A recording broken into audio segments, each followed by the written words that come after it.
Hi, everyone, and welcome to Intelligence and Noise, the podcast from GSMA Intelligence. This is week number 3. So by now I shouldn't have to introduce myself, but I will. I'm Peter Jarich. I have the GSMA Intelligence team, and I've got Tim with me. Hi, Tim. Hey, Peter, how you doing? Good. For those who don't know, Tim heads up our commercial content and consulting.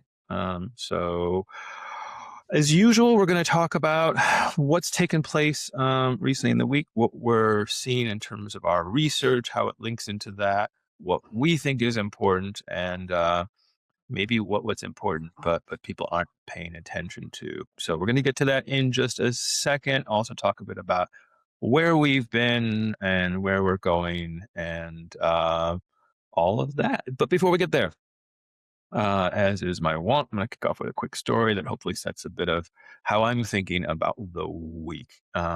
So early this weekend, I was out for a bike ride. Came through a small town. As I came through the town, I could feel that the handling was a bit off my bike. Couldn't tell why, so I went to pull off to a side road to check it out. But when you pull off quickly onto a side road, pulled off quickly because my rear radar told me there was a car not too far behind. When you pull off quickly and there's no air in your front tire, you may know what happens. And so basically splayed out across the road. For those of you who remember the great Tour de France, where Lance Armstrong blew a tire and managed to somehow stay upright, I'm not. I'm not Lance Armstrong. That was interesting because it was fine. Shook off the driver behind me, who got out and looked at me, was like, "Are you alive? Do I need to help you up?" And I don't think she believed me. But what was interesting is I did that. I recognized that even if I wasn't, there were so many things connected to me. Right, I had my phone connected to me, which probably could have sent an alert or contacted someone. The front bike computer has a sensor that says if you've crashed, that sensor is connected to my rear radar, power meter, the gears, and it reminded me as I sat around icing various things later on of an analyst conference back with Qualcomm a number of years ago, where, and this may have been a decade ago, where the question was, how many IP addresses do we think there are? How many IPs are in a given household? What's the average going to be? We think it's going to be 7, in a few years. And really, they're talking about connected devices. I think at the time there were a bunch of panelists going, like one, like who thinks about that in terms of connected to devices, and then really 7. And if you think about it now, I mean, 2 things I took away from that. One, I can't even count, Tim. I mean, I don't know if you have any idea how many connected devices, but when I just think of like my bike alone had rear radar, the bike computer, the gears, the power meter. Now they're not all connected to the internet, right? But they are connected to the head unit that's connected eventually to the internet. And I think about the house in terms of like those numbers are just crazy, right? But also, these weren't the things that was interesting, because from the analyst perspective, and there were a lot of telco analysts, it was sort of like, that's a really weird way to think. I think it was a reminder of sometimes we need, and I think sometimes in the telco space, we don't always think in the same way that folks from necessarily a pure tech background, think. And we sometimes need to get outside of those views. I think for me, that was particularly important because it links to a couple of things we're going to talk about today. One, in terms of an upcoming event, which will hopefully get some outside in views, and 2, a bit about perhaps the biggest outside in big thinker, Elon, and the thing we can't all stop talking about. None of us can stop talking about the SpaceX IPO. So a bit of a painful way to get into that thinking, but and a reminder to everyone: wear your helmet. It's a good one. So let's kick it off. CEO newsletter. What resonated? It's a little bit easy here because it's a big AI focused week, right, Tim? I mean, you actually authored it this week. You actually were, or not authored it. You were the one who took the lead in finding the stories. So remind me the two sets of stories that went through. So we had a story around security and looking at how that is being impacted by AI for better and for the risks with that. And then secondly, we had a story on the China and India AI push and a lot of data center investments going through hyperscalers and telco partnerships. And so I think if I think about, obviously, all particularly important, right? We've been doing a lot of work in security. Security is particularly important. I think we've talked a lot about how the double-edged sword of AI around security, it makes it easier to launch attacks at the same time. It makes it easier to, or hopefully to defend against them. But I think it's worthwhile digging into more, at least for me, the more important one probably is the investments in China and India, really with a focus on building out capacity. I think, there's a couple things for me there right now. And I think it was, highlighted particularly interestingly against the backdrop of, connecting with some operators earlier in the year, talking about how, they had spare sort of data center capacity that they weren't using. They built out a whole bunch of AI capacity, had it, running traffic, had it being used right away.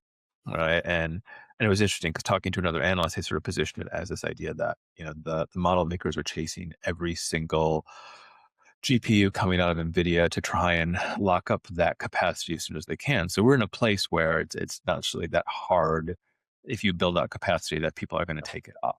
So it makes sense from a telco perspective that they're taking part in that. Um, but I think it's a little bit more than them just sort of following those opportunities, because I think we're seeing a couple angles. One, this also goes on hot on the heels of what we've seen from China launching AI related plans for consumers and enterprises that are, essentially selling tokens. Right? You consider this. I think a lot of people are thinking about this, Yep. and it's probably a little bit simplistic, but thinking about it as metering.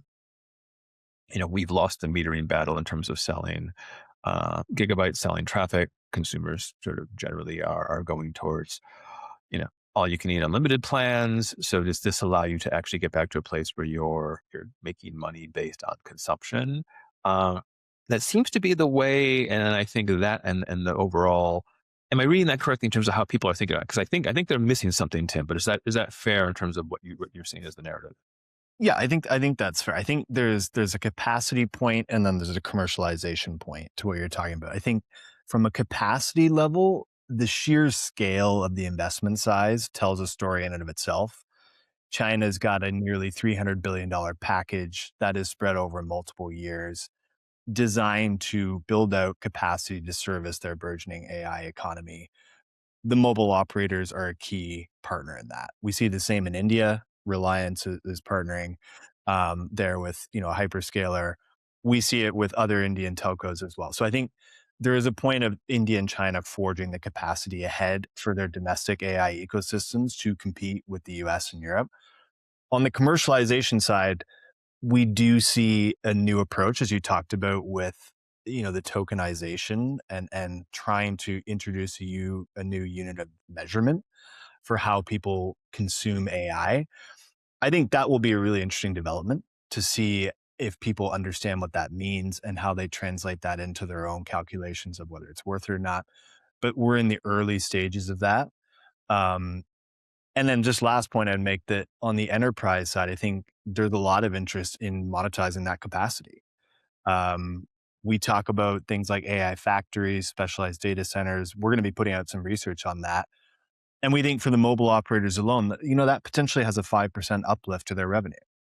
And so if have a cloud business in the low single digits or mid single digits right now, and you're looking for an uplift there, this is a really interesting opportunity. I think these two countries don't always get talked about in conversations, but I think we're seeing them bet big.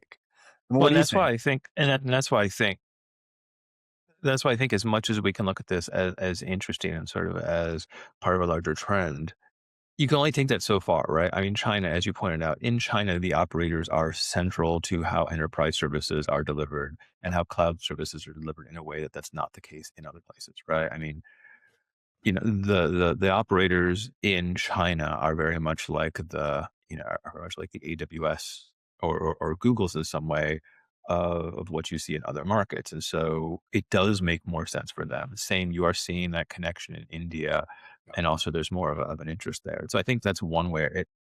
We're probably looking at this a little simplistically. Two is this story of the story of the Chinese operators with these token plans, right? I think is, you know, the simplistic way, and the way I've seen a lot of folks talking about this, man, is, oh, look, we found a way to come up with a new thing we can sell in an incremental way. Great.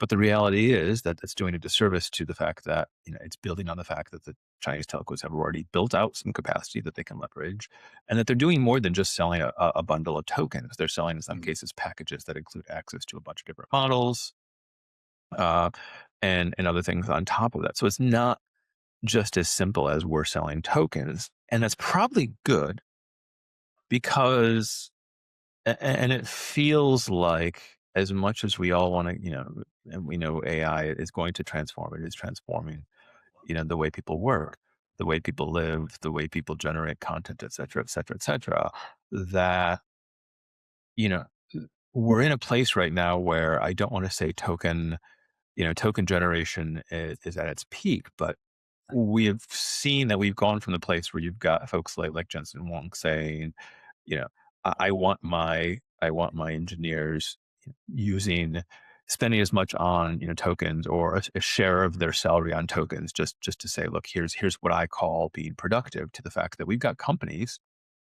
and that includes telcos, who want to run things and see the token costs are outrageous, right? You see pushback from companies saying, what was it, Uber, that said earlier in the year that they blew through their AI budget in the first several months of the year, because you've got this sort of token maxing, which happens when people are playing with these tools plus using inefficient tools. So it doesn't feel like it's genius to say, we're going to get to a place where, I mean, we're seeing models built on the fact that we need to focus on token generation, and how do we scale this, because it's going to grow exponentially, to the fact that, Yep. yes, as more and more people use these tools, there'll be some scaling, but the amount of tokens per person, either as models get more efficient, or people have to sort of cut back on capacity, it feels like we're building for a world that we're going to look back and go, well, that was really silly to expect that token use was going to continue on that trajectory when the models weren't quite great and people didn't know what they were doing. So that is my worry there a bit.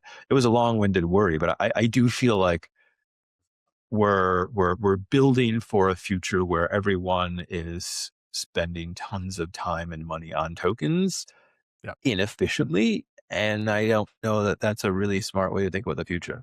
To say nothing of the fact that if you compare the token system to other units of measurement, monetary or otherwise, with a megabyte of data or a gigabyte of data or a currency, they have accepted values because they are universally used. Right now, people forget the token economy is, as you say, it's an early economy. Pricing is set individually by operators. That will change by operator. That will change by country.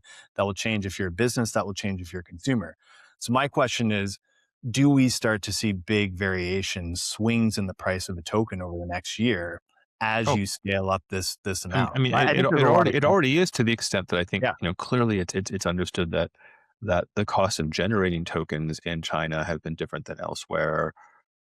I think you hit something that's really interesting there, because when we think about some of these plans, right, and again, we put out some analysis around the beginnings of what's taking place in China, thanks to our colleague Radhika Gupta, who put together most of that. I think it's a really good review. We're going to follow that on with some work around sort of the pros and the cons. And one of the things I'm kind of worried about is, it makes sense, right? Some of these packages include access to a bunch of different models, but what that means is that if I run one sort of use case across different models, token usage might be different across those different models, yeah, right? So how does a consumer, I get that, barely, yeah, right? But how does a general consumer go, wait, whoa, whoa, wait, my friend just did the following thing, and he did some cool things, and I tried the same thing, and I blew through all my tokens, and now I'm done for the month. It's a fun one, but we have we have other token related things to talk about. So the things that didn't get picked, Tim, I think included super app and mobile money stuff, particularly around MTN and Ant. Uh, I know that's important, but which of these do you think was the more important of the two that didn't get picked? So I think the most important of the two that didn't get picked is around the sovereignty side. Both are interesting, but I think here's what's interesting about the sovereignty side for my money. So number one, this is a mega push, particularly in Europe, and I think the first point is it's very much a joined up initiative between the private sector and governments, particularly in Europe. The announcements we saw that we were looking to potentially feature in that newsletter were around European carriers, Telefonica, Deutsche Telekom, that are partnering with US cloud companies to ensure sovereignty for cloud AI as well as satellite. Now, And to be and just to be and just to for those folks, it was the news. Telefonica worked with Google, yep, Telefonica's work on NTN, and then it was actually DT around Palo Alto on security. that's exactly right. And so I think the point that's interesting for me is not so much the partnership between these companies, because Google, AWS, Microsoft all have existing businesses in Europe, extensive cloud business. It's the mechanism of control. And so if you look at the announcements, whether that was the Telefonica Google partnership in Spain, Deutsche Telekom with Palo Alto in Germany, the interesting thing here is the partnership is giving encrypted keys to the operators to manage the sensitive data within their own cloud. So that whilst you can still have workloads hosted on US clouds, the sensitive portions of those for highly regulated industries like banks or healthcare or defense or energy or pick a sector are encrypted and under the control of the operator on their cloud, so that it aligns with the rules of their respective governments. And I don't know what your thought is on this, Peter, but I think it's interesting because with the whole sovereignty question, it's not just about data residency and control, it's about competition. And if you have governments insisting on that control, does that potentially trigger, efforts to restrict, competition in the US of European companies? And so I think this is a way to try and balance those things. And it's interesting, but what's your reaction to it? Yeah, I think obviously, and it sounds trite, and it sounds like it's a punt to say this whole space is evolving, right? But if I look at what was going on across all of those, like I personally think the most interesting part was the NTN, was the broader NTN angle, Wow. right? In part because some of what you're talking about, right, of how we manage keys, how we manage access, how we manage control, who controls things, has really been the cloud side of things has really been the sovereign story, right? The sovereign cloud. How do I build out a sovereign cloud? How do I make sure? How do I have sovereign compute? The sovereign capacity, and I think to some extent it's I look at this as access, right? But making sure you control and you have some control over that access and that connectivity, I think is particularly interesting. But I will admit, even as I look at it that way, the NTN angle side of being that there is also, as we go forward, really also the compute side of things. It's just, where does Yep. that compute live? Yep. And can I have compute, right? Because one of the value props, right, is if we think about NTN being a connectivity solution, it's just essentially delivering connectivity in one way from point A to point B, but you got a ground station in there, right? And so I think in some cases, then you get rid of the need for a ground station where, and I think we just saw this. Just it was just early this week. I think it's on Monday that I just saw an announcement from Terma on a project in Sweden and Denmark. It's called the Bifrost project, because why not come up with you're in the Nordics? Why not come up with a cool Thor related Yeah. name? But it's all about, how do we process data? I mean, Yeah. particularly in this case, defense on satellites. And the positioning was about sovereign, because, hey, we don't have to go back. We don't have to go down to any ground station, no matter where that ground station is. Don't worry. This Uh, is going to be on the satellite. You can get rid of. And that's interesting how I think really for me, that satellite size story, which we saw, I think it was the Telefonica part, is an angle that we don't necessarily talk about a lot. But I think as we've got folks who are building out these massive, massive, massive satellite capacities we're obviously going to talk about more and more. And we're gonna, when we come to the SpaceX IPO, there's a sovereignty angle there. But I think the interesting thing, you hit on it when you talk about, the partnership there, which happened to be with OQ Technologies here, which is a satellite company out of Luxembourg. There are a lot of European suppliers who are, setting up their business and set of controls to cater to the sovereignty requirement as a competitive USP against Starlink. And again, I think that, something lost in the news, Peter, I think last week, which completely overlooked by the billions of articles on the SpaceX IPO, was the fact that the company has some big time regulatory uncertainty in India.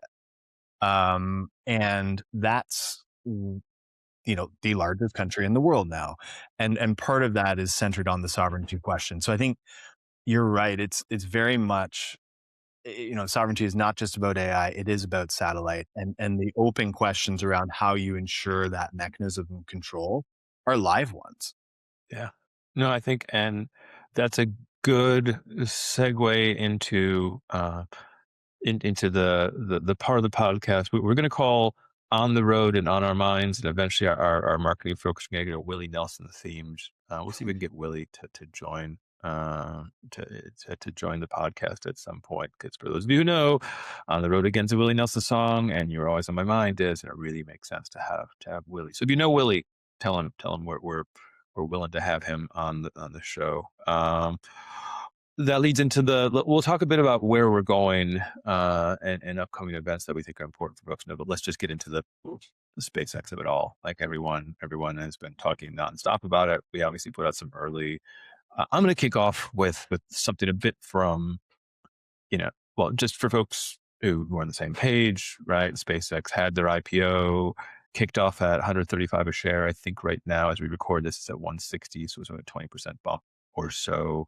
But I think one of the things, and this was a big chunk of what we talked about in the analysis we put out, I think it may seem really, really, really pedantic or in the weeds, but sort of this idea of the TAM, right? Of what is the opportunity for the business as stated, in their filing. I think it's particularly interesting that, they quoted this like $28.5 trillion TAM, of which 2% they're actually currently active in.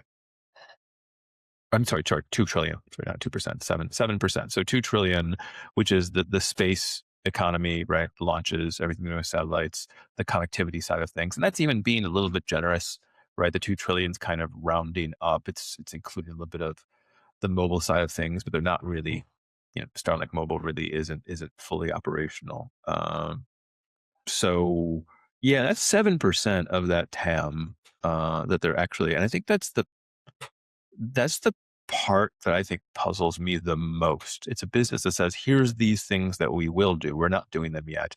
I feel like if you went into Shark Tank and said, I have this interesting business idea, I am doing these 3 things, but there's 100 other things I think I could do. How much money are you going to give me? They'd be like, prove you can do them. I mean, is it just the assumption that they can, that Musk and co can do all those things? I mean, they are moving, they're building out the capacity. You've got OpenAI, or not OpenAI, you've got everyone but OpenAI, excuse me. You've got Google, you've got Anthropic buying capacity. So, I mean, what do you see as is it the Elon of it all? What's driving people to go, yes? Well, let me give you my view, and then I'll get your reaction to it. So I think part of it is straight up an Elon premium. The commentary and the conversations I've had with some of my friends in the asset management industry and the venture capital industry is that there is a premium for this guy alone. He calls the trends properly. He's called them right, and he is operating in a frontier market in the truest sense of the word. When you go to outer space, there ain't no bricks and mortar stores out there. There's nothing there. That's just you. So part of it is that. Part of it is sheer scale that they have over any competitors. We know that in the Starlink space, they control 90% of orbital capacity. We monitor that figure every quarter. That's, if anything, widening as they roll out their constellation. And so they have the capacity lead. And part of it is on a point of, tech innovation where a lot of the investment community wants to get in on what they see as an AI gold rush. We'll talk about the Anthropic, of course, the Claude maker, OpenAI. Both of these companies are likely going to IPO this year with similarly heightened levels of buzz. Um, and people are seeing SpaceX as the talismanic company that can marry up the satellite and AI spaces And with a that's greenfield area.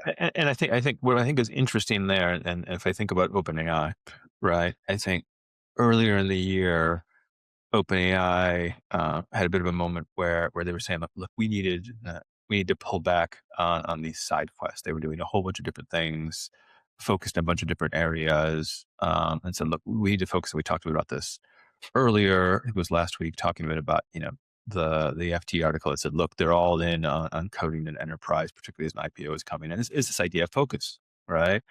But what's interesting is I think that's part of what stands helps rather SpaceX stand apart. It just seems to be a series of side quests, right? It's got, Mhm. well, we got the satellite business, and we got the AI business, and we've got the connectivity business, and we've got the and yes, we in theory they still got Grok, right? And we're gonna and we know that eventually Tesla is going to be part of it. I mean, you know that at some point Tesla is going to be brought into the fold to make it one big company and grow Elon's wealth as well. And I think that is part of, I think, as much as you talk about an Elon premium, I think that's part of the audaciousness of this is everything and it's so big, I think does make it so much sexier and exciting to people, as opposed to from a business perspective, maybe not the best thing because it's all over the place. But from I'm betting on the future, which includes AI and space and maybe devices, and there's going to be some silicon making in there. And it does make it a much sexier story, and they don't lose because they're all over the place, because they've always been all over the place. It's part of what the business is. 100%. But it's interesting when you step back because we are in the start of a new tech era. That's clear, in the AI era. But if you look back to previous huge kind of epochs or transitions to a new one, like the dot-com era, to a certain extent post iPhone, there's an interesting question in terms of how the valuations look and how things turn out.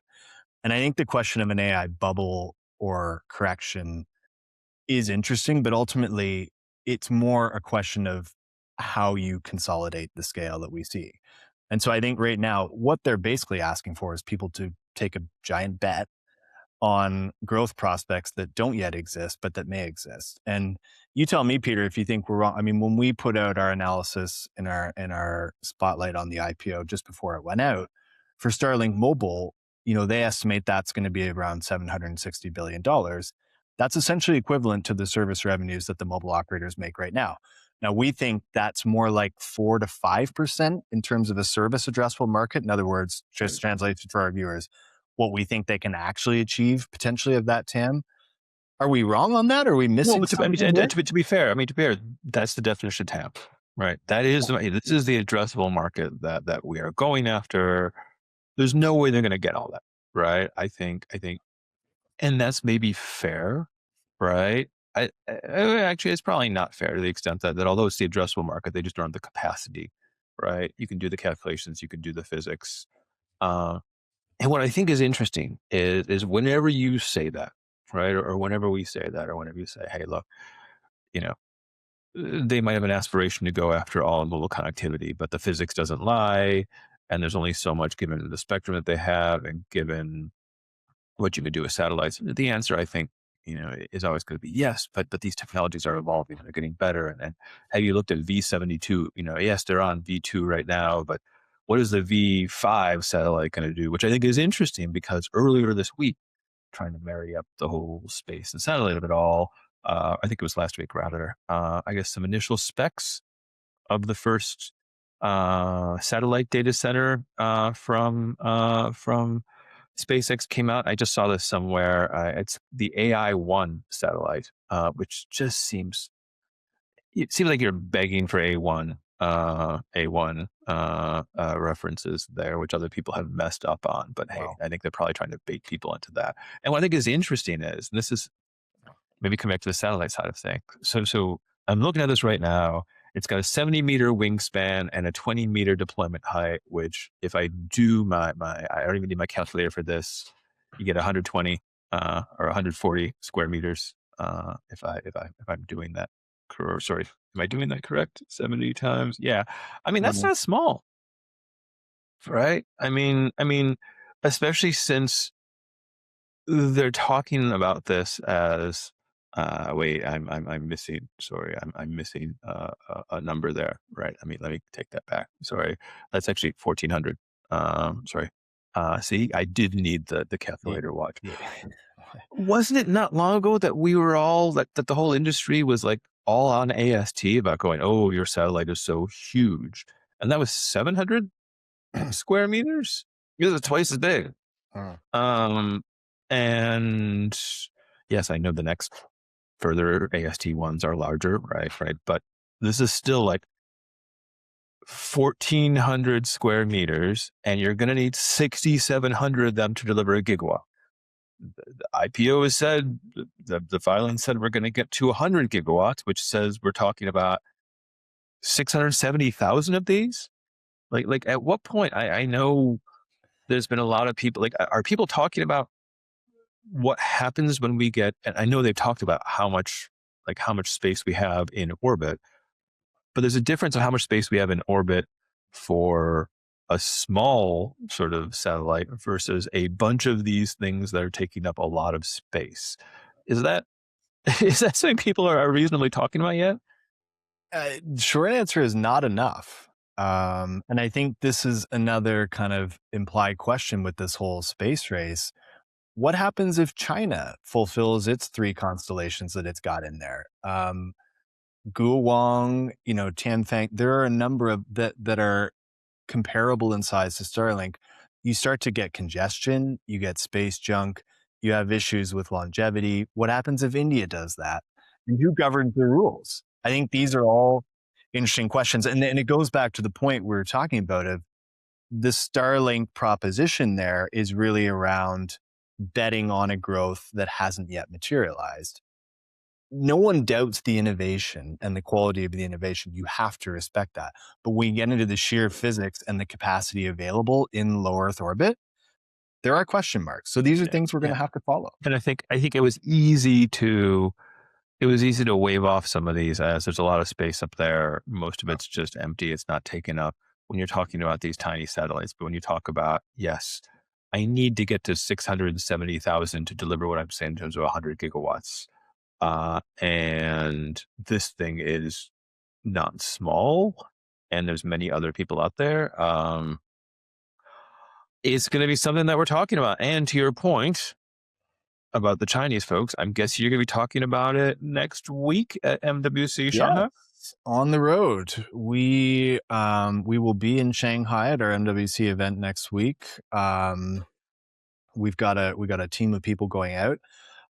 We are going to be running our satellite summit there. We're going to be running events on 5G and 6G. We're going to have events around eSIM, a whole range of topics. And I think what's interesting, Peter, about the Shanghai event is, you know, as much as this is an event centered in China, and so you have to take it with a grain of salt. China's China. It's a bit different. It's not a read across to the rest of the world. The economy and the tech industry work in different ways. It is becoming more of a regional event as well. Last year, 30% of people were at the event were from outside of China. I think that will be an interesting number to check in on again this year. Um, and I think there are a lot of interesting topical questions related to tech and geopolitics that we're going to be looking at. So, um, any of our listeners in China, feel free to get in touch and come to any of our events there. We're very much looking forward to it. Peter, I know yourself. You're going to be headed towards Copenhagen. Yeah, I'm holding down the fort here, here on the continent. So I'll be going over to Copenhagen for DTW Ignite.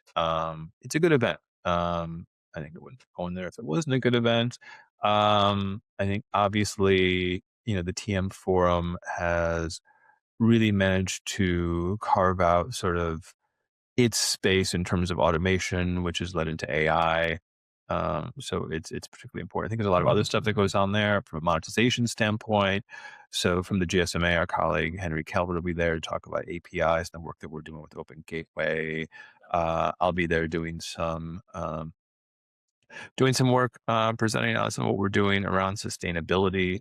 So it is still pretty broad, but AI and automation will be the big topics. I'm interested. Last year, sort of data platforms took a little bit, got more visibility than maybe in the past. There were a couple of big launches. I'll be interested to see how that's followed up on. So that will be a good couple of days there.